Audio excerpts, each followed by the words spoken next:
Привет, друзья! И всем тем, кто присоединился к нашему каналу Советы впрок. Сегодняшняя тема. Никакого першения в горле и сухого кашля. Першение в горле и сухой кашель доставляют много дискомфорта, не говоря уже о влиянии на здоровье. Есть уйма микстур, таблеток от этих недугов, но зачем травить лишний раз свой организм химией и разорять кошелек, если есть доступные натуральные средства? Бананы – это не только вкусное лакомство. Из них можно приготовить эффективное средство от кашля. Наш канал Советы впрок предлагает твоему вниманию суперсредство от першения в горле и сухого кашля, которое заменит отвратительное кипяченое молоко со сливочным маслом и медом. Ведь ингредиенты в нем невероятно вкусные и в то же время исцеляющие. Итак, лечение горла в домашних условиях. В составе мякоти банана содержится множество полезных веществ.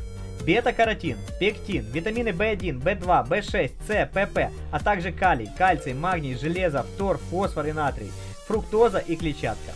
Употребление бананов оказывает благотворное действие на работу сердечной мышцы, а также помогает вылечить заболевания горла и бронхов.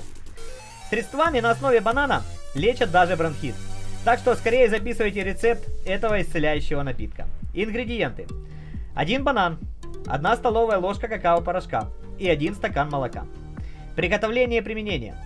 Почисти банан и разомни его в пюре. Добавь в пюре какао-порошок и хорошенько перемешай. Вскипяти молоко и добавь в него банановую смесь. Пей этот коктейль горячим перед сном в течение 3-5 дней, чтобы избавиться от кашля. От першения в горле может помочь всего один прием средства. Этим напитком можно лечить даже деток. Приятный вкус не будет вызывать отвращение, как при приеме большинства лекарств.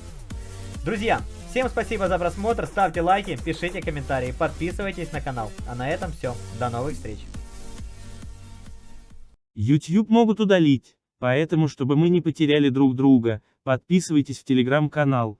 Там вас ждет уникальный контент, разбор важных вопросов про здоровье и долголетие, выжимки из проверенных исследований.